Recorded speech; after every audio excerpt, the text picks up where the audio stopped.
பெஞ்சல் புயல் கரையை நெருங்கி வரக்கூடிய நிலையில் சென்னையில் மின்சார ரயில்கள் வழக்கம் போல் இயக்கப்படுவதாக தற்போது ரயில்வே தரப்பில் தெரிவிக்கப்பட்டிருக்கிறது. விரிவான தகவலுடன் செய்தியாளர் ராஜா, தகவல் என்ன? வணக்கம் தேவபிரியன்.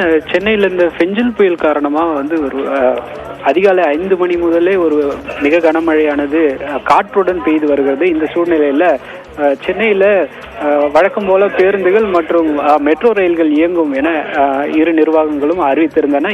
இதே போல சென்னையில் புறநகர் ரயில் சேவையானது மிக முக்கியமாக பார்க்கப்படுகிறது. கடற்கரையிலிருந்து சென்னையிலிருந்து செங்கல்பட்டு தாம்பரம் வரை செல்லும் இந்த புறநகர் ரயில் சேவையை பல தரப்பினரும் பயன்படுத்தி வருகின்றன. இந்த நிலையில தான் இன்னைக்கு எந்த பாதிப்பும் இல்லாமல் வழக்கம் போல புறநகர் ரயில் சேவைகள் இயங்கி வருகின்றன. இப்போது நாம் பார்த்து கொண்டிருக்கும் இந்த காட்சியானது கோடம்பாக்கம் ரயில் நிலையத்தில் பதிவு செய்யப்பட்டது. கோடம்பாக்கத்தில் வழக்கம் போல இந்த ரயில் சேவையானது தொடர்ந்து நடைபெற்று வருகிறது. கரூரில் நேற்று செய்தியாளர்களிடம் பேசிய தெற்கு ரயில்வேவின் பொது மேலாளரான RN சிங், புயல் பாதிப்பு ஏதாவது கட்டமைப்பில் சேதம் ஏற்படுத்தியிருந்தால் அதன் சூழலுக்கு ஏற்ப முடிவுகள் எடுக்கப்படும். அதாவது ரயில் சேவைகளை நிறுத்துவது அல்லது பகுதி அளவில் வேறு பகுதியில் இருந்து இயக்குவது உள்ளிட்ட நடவடிக்கைகளை எடுப்போம் என்று அவர் கூறியிருந்தார். அதன்படியே தற்போது நிலைமையை ரயில்வே அதிகாரிகள் கண்காணித்து வருகின்றனர். தேவபிரியன், உங்கள் விரிவான தகவலுக்கு நன்றி ராஜா. கனமழை எச்சரிக்கை விடுக்கப்பட்ட நிலையில் ராணிப்பேட்டை மாவட்டத்தில் உள்ள அரக்கோணம், ராணிப்பேட்டை, வாலாஜா உள்ளிட்ட பகுதிகளில் கனமழை பெய்து வருகிறது. தகவலுடன் செய்தியாளர் சிவா, தற்போது எந்த அளவுக்கு கனமழை பதிவாகிறது? பிரியன், மிக்ஜன் புயல் காரணமாக இன்று காலை முதல், அதாவது நள்ளிரவு முதல் விட்டு விட்டு இந்த மழையானது பெய்து வருகிறது. குறிப்பாக அரக்கோணம், ராணிப்பேட்டை, வாலாஜா உள்ளிட்ட பகுதிகளில் பரவலாக காற்றுடன் கூடிய இந்த மழை பெய்யுது. இந்த மழை காரணமாக மக்களின் இயல்பு வாழ்க்கை பாதிக்கப்படுவது. பிரியன், இன்று பள்ளி கல்லூரிகளுக்கு மாவட்ட ஆட்சியர் விடுமுறை அளித்து உத்தரவிட்டதால் மேலும் இந்த மழையானது விட்டு விட்டு சாரல் மழையும் காற்றுடன் வீசுவதால் குளிர்ந்த சூழ்நிலை நிலவுகிறது. பிரியன், உங்களுடைய விரிவான தகவலுக்கு நன்றி சிவா.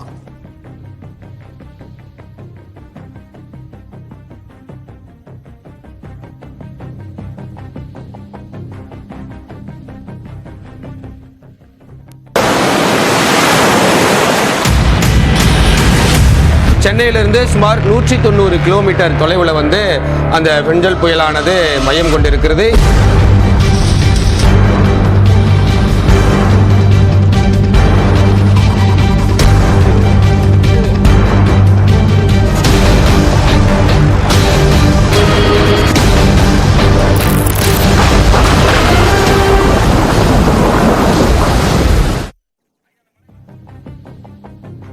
பெஞ்சல் புயல் இன்னும் சற்று நேரத்தில் கரையை கடக்கக்கூடும் என்று கணிக்கப்பட்டிருக்கூடிய நிலையில் பல பகுதிகளில் கனமழை என்பது பதிவாகி வருகிறது. அடுத்த 3 மணி நேரத்திற்கு 8 மாவட்டங்களில் கனமழை பதிவாகும் என்று தெரிவிக்கப்பட்டிருக்கிறது. குறிப்பாக சென்னை தொடங்கி காஞ்சிபுரம், செங்கல்பட்டு, விழுப்புரம், கடலூர் போன்ற மாவட்டங்களில் மழையுடைய தீவிரம் அதிகரிக்கும் என்று கூறப்பட்டிருக்கிறது. இந்த நிலையில் தரைக்காற்றுடைய வேகமும் தொடர்ச்சியாக அதிகரித்து வரக்கூடிய சூழலை களத்திலிருந்து உணர முடிகிறதாக நம்முடைய செய்தியாளர்கள் தெரிவித்திருக்கிறார்கள்.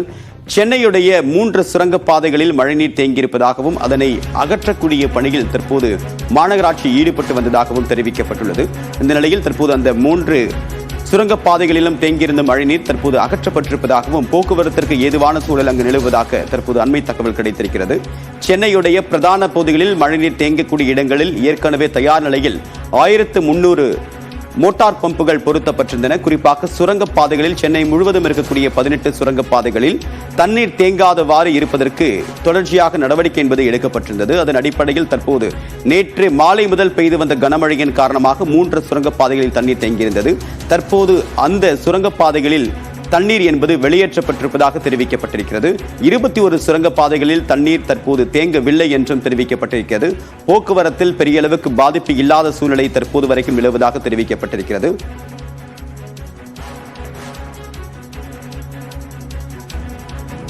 வங்கக்கடலில் உருவாகியுள்ள புயலால் கடலூரில் கடல் சீற்றத்துடன் காணப்படுகிறது. களத்திலிருந்து நிகரானுடைய செய்தியாளர் பிரேம், தற்போது கடலூரில் எது போன்ற நிலை நிலவுது?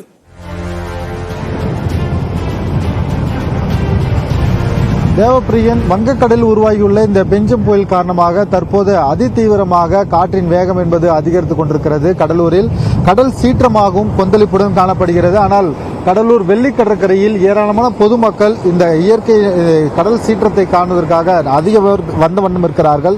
இங்கு காலையிலிருந்தே கடல் சீற்றம் என்பது அதிகரித்து கொண்டே செல்கிறது. கடல் கொந்தளிப்பு என்பது 10 அடி உயரத்திற்கு தற்போது உயர்ந்து எழும்புவதால் கடலை தாண்டி தற்போது கடலுடைய மணற்பரப்பளவிற்கு அந்த தண்ணீர் என்பது வந்த வண்ணம் இருக்கிறது. வங்கக்கடலில் இந்த புதிய உருவாகியுள்ள பெஞ்சல் புயல் காரணமாக தற்போது கடலூரில் கடல் சீற்றம் என்பது கொந்தளிப்புடன் காணப்படுகின்ற நிலையில் தற்போது நாம் பார்க்கக்கூடிய காட்சி நம் ஒளிப்பதிவாளர் ஜாஃபர் காட்டிக் கொண்டிருப்பது கடலூர் வெள்ளி கடற்கரை. இந்த கடற்கரை முழுமையாக 2 அடி 3 அடி உயரத்தில் நேற்றைய அளவிற்கு சீற்றம் இருந்தது. ஆனால் தற்போது காலையிலிருந்து படிப்படியாக இந்த சீற்றம் என்பது அதிகரித்தே காணப்படுகிறது. காலை 5 மணியிலிருந்து 6 மணிக்கு 7 அடி உயரத்திற்கு சீற்றம் என்பது இருந்தது. ஆனால் தற்போது 10 அடி உயரத்திற்கு சீற்றம் என்பது இருக்கிறது. இங்க இருக்கக்கூடிய மீனவர்கள் இந்த கடலுடைய சீற்றம் கண்டு அச்சமடைந்திருக்கிறார்கள். தங்களுடைய படகுகளையும் இங்க இருக்கக்கூடிய கடைகளையும் அப்புறப்படுத்தி இருக்கிறார்கள். தொடர்ச்சியாக மணிக்கு 70 கிலோமீட்டரிலிருந்து 80 கிலோமீட்டர் அளவிற்கு காற்றின் வேகம் இருக்கும் என்று எதிர்பார்க்கப்படுகிறது. அந்த அளவிற்கு தற்போது 40 கிலோமீட்டர் அளவிற்கு தற்போது காற்று என்பது அதன் தாக்கம் இருக்கிறது.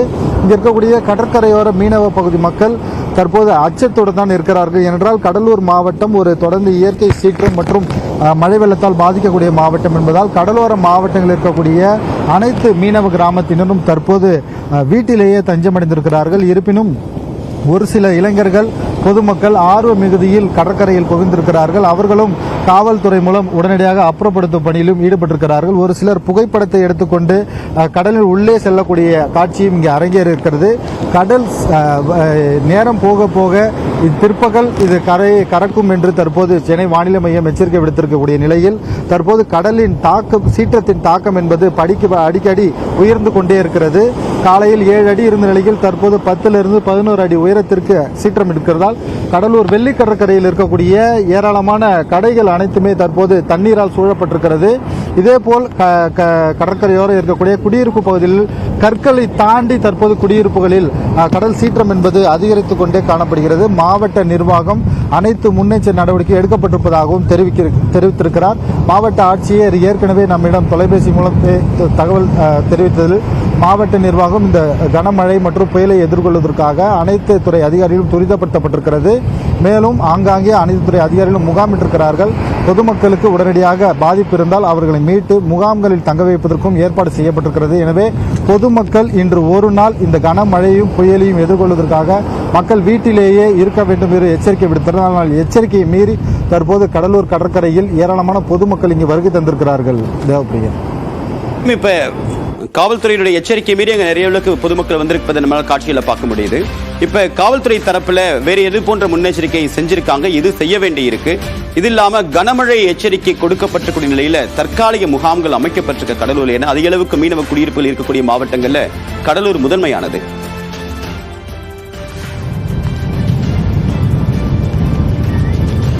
நிச்சயமாக தேவப்பிரியன், கடலூர் மாவட்டம் தொடர்ந்து இயற்கை சீற்றம் மழை வெள்ளம் ஆகியதால் அதிக அளவில் பாதித்த மாவட்டம் என்பதால் தமிழ்நாடு அரசே இந்த மாவட்டத்திற்கு ஒரு சிறப்பு கவனம் செலுத்தி வருகிறது.